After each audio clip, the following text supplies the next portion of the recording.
Hello and welcome to Rainmaker's Story World Adventures. And I'm Rainmaker. And today I'm going to continue the story from where I left off. And I'm just going to read a little bit of that. That's all I've got on my mind right now. It's been a couple days. I have this written, so I'm going to share it. So if you're new here, welcome. I share my writing process, my stories, my inspiration about my story worlds, my science fiction and fantasy story worlds, characters, anything like that, my creativity, my art. Okay, so let's see. Um, we went all the way through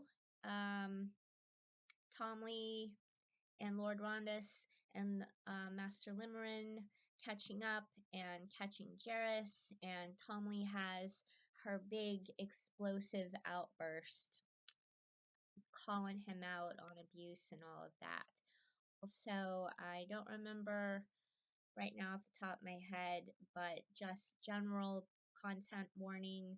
I do include things about abuse and different unpleasantnesses like that. That's kind of a topic of mine.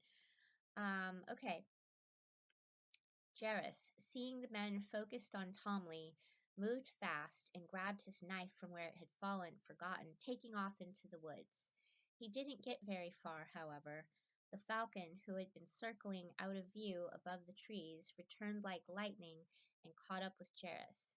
The men, and even Tomli, sniffling and wiping the snot and tears from her face on her grubby shirt, all began to laugh, for the oaf was running in circles with the fierce bird above him, pecking his head, managing to deftly dodge and avoid the wild, unskilled blade swipes, half blinded by blood which bled freely from the bird's inflicted wounds.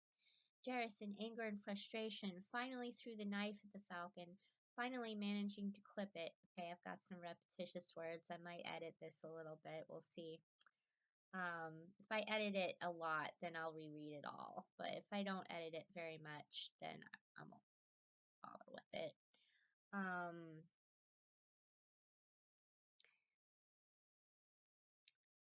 Which bled freely from the bird's inflicted wounds. Jairus, in anger and frustration, finally threw the knife at the falcon, finally managing to clip it, but only on its leg. The falcon, having been hit, circled back ferociously for one last dive, crying out in defiance, clawing at Jairus' ear. "It would seem we have ourselves a bit of help," the lordly man said, with a smile, indicating the bird, though he watched it thoughtfully. How unusual for such a bird to remain so focused, especially after sustaining a hit. Satisfied after that last attack, it ceased its battling and found a low branch on which to perch. It seemed to pay no notice of them now as it preened itself. Jairus panted and huffed, then passed out, falling heavily to the ground. Tomli came quickly forward, suddenly anxious about this man who had, at times, shown care for her, and hesitated. This man had done her quite a lot of ill, and yet she had also grown used to him. Indeed, she had thought that in some ways even he was better than her father. She had been able to gain more skills from him and see more people. Recently, she was even in a fight with a couple boys in a town, and actually was able to get back the pouch of coin they took from her, even though her secret was almost given away. Jairus actually rewarded her for that, letting her have some sweets after treating her to a stew at a tavern. She never would have had this life if she hadn't run away from her father, whose care was absent, and she was left alone often to tend the sheep with the help and care of their faithful dog. She almost missed that simplicity. Even though her mother died when she was little, she remembered her father being different then. Leaving him had been so hard, but she could no longer trust him and questioned whether he really loved her or not. He only paid attention to her mother and ignored her, only giving her attention when he seemed to want something or to hurt her feelings later. He even blamed her for her mother's death. She nearly burst into more tears, but sniffed them back, breathing deeply, and swallowed, daring a quick look at Jairus before casting her eyes quickly down again. "Is he dead?" the child asked. The lordly man came and stood next to her, raising his hand gently on her shoulder. He regarded the child for a moment. He seemed a boy of only about 10, a lanky, wispy thing with chin-length light brown hair and raggedy clothing, and a hat that seemed a little too big, yet well worn, made of sturdy sheep leather. He remembered Jairus had called the boy out as son, but had heard along with the other man Tomli's outburst in which he declared he had run away from home and claimed no kinship with this scoundrel. Tomli tried not to make eye contact and shook, wanting to pull out of even his gentle grasp. The Lord felt the tension and calmly withdrew his hand. Master Lim, would you see to our swindler? And turning to Tomley, he said, I doubt the falcon has finished him, but his wound may be severe. My huntsman will see to his wounds. Tomley nodded, relaxing a little. Seeing the boy so, he then sat down to address him, and motioned the boy to sit as well, and Tomley complied. Well, boy, we know your truth and will now give you some of ours. I am Lord Rondal of this region, Rondas, and this, indicating the rugged man attending the fallen Jairus, is my wonderful servant and huntsman, Master Limerand. Now, though we know your story, we know not your name. I am Tom, lord. She thought it best to still be a boy. She'd noticed these men treating her differently than was customary towards a girl. Well, Tomley, continued Lord Rondal, we had been enjoying a few days of patrolling the woods, and I had decided to stop at the little village back there along the coast, Calpurn, it is, and I also wished to visit my Lord Mayor there, perhaps have a few friendly throws of dice. I confess I have not done in quite a while. Well, and that's when we met up with this chap. What's his name? Oh, yes, Jairus. Did he cheat you? Tomley interrupted, now feeling much more assertive, but catching herself quickly added, If you please, my lord.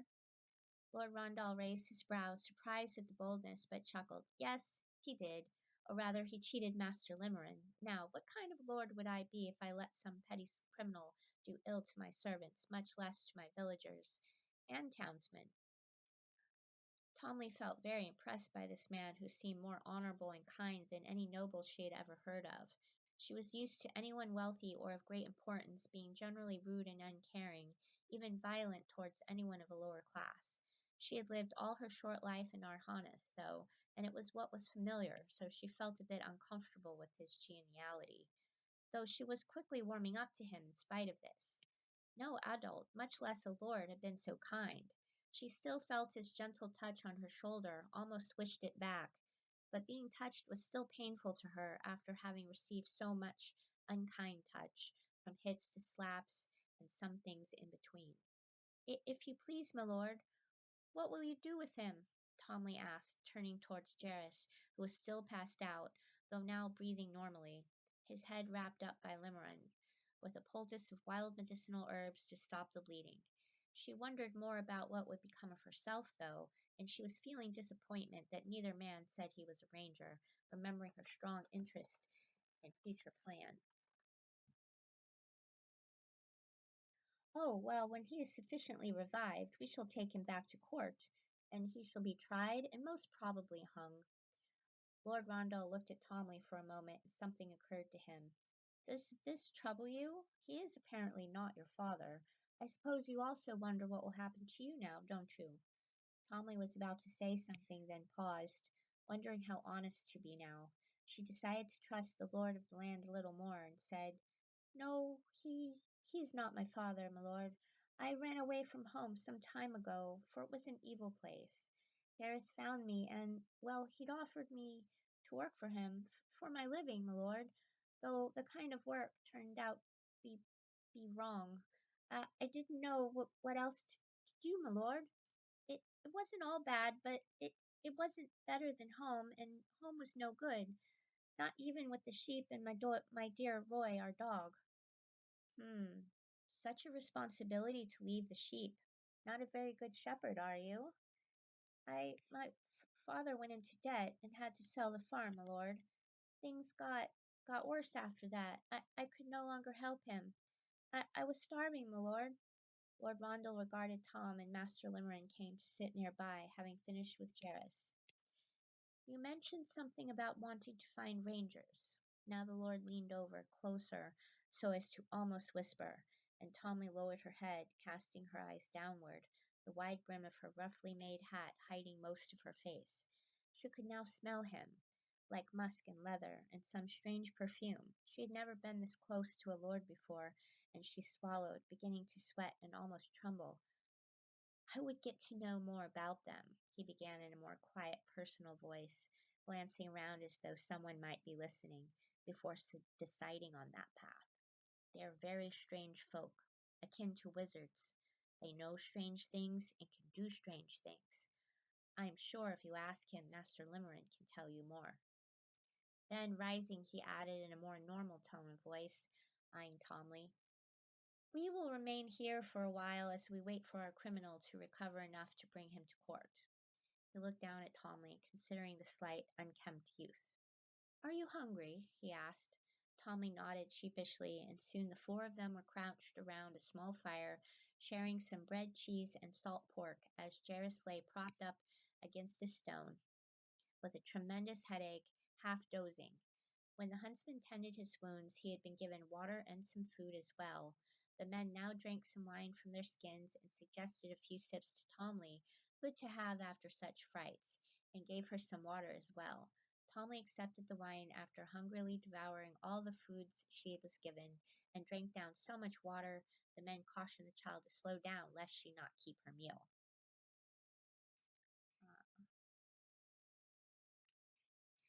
Read a little bit more. Time had passed quietly as they ate, and the golden light of the late afternoon streamed through the trees and foliage, bathing it in a calm radiance, and the huntsman saw to the horses' needs, and Lord Rondal stretching out and relaxing, and the two men settled in their cloaks for the night. Jairus turned over to lay on his arm over a bit of soft moss, and soon snored. Tomli began to relax as well, stretched and watched the men sheepishly. She had many thoughts and questions racing through her head, but didn't know how to talk to them, afraid of giving too much of herself away, and lay there on the sun-warmed grass next to the small fire, thinking about all that had happened, and soon sleep took her. Lord Rondal and his huntsmen watched the sparks and ash fly up. As the radiance moved, the long shadows of the surrounding trees stretching across, slowly giving way to night, and the falcon silently winged off. The stars came out, and Jairus and Tomli slept on. The fire crackled, and the huntsman put a new log on. Lord Rondal took a deep breath, letting out a long sigh. What an interesting development we have come upon, Lim. Aye, my lord. The youth seems to me an honest sort, if deeply troubled. He doesn't seem sorry to part with his troublemaker. Nodding toward the sleeping Jairus. My trouble will be finding what's to be done with the lad. What say you of it all, Lim? To be fair, my lord, the lad is more than he seems. Something is off, though I praise him to feel he is being as honest as can be, having such a fearful upbringing. Limerin lowered his voice and leaned over to his lord. I question if this lad is naturally a lass. Rondal raised his brows to this, not doubting the observant qualities of his huntsman, and cocked his head. Oh, what might you suggest we do for this child? Limmering cleared his throat. My Lord Rondal, as you know, my wife took in many orphans in the past, and still is in the work of doing so as the occasion arises, knows almost all of the children of the area, and is well connected herself in the establishments that employ them as help, where they may learn trade. Ah, what a delightful suggestion, and very wise. Do you think your wife would be agreeable to this arrangement? It is likely she would, my lord, though I might need to approach her in the right way. She has quite a few of them about her holding. And that's all I'm going to read for right now. Let me make a note where I left off. Okay. So I'm not sure if I had already read some of that in one of these videos. I know that I'd shared it a lot with my writing class that I'm in. But if I did read it, I did obviously do some changes. I did edit a little bit. I might go over it again and refine it just a little bit.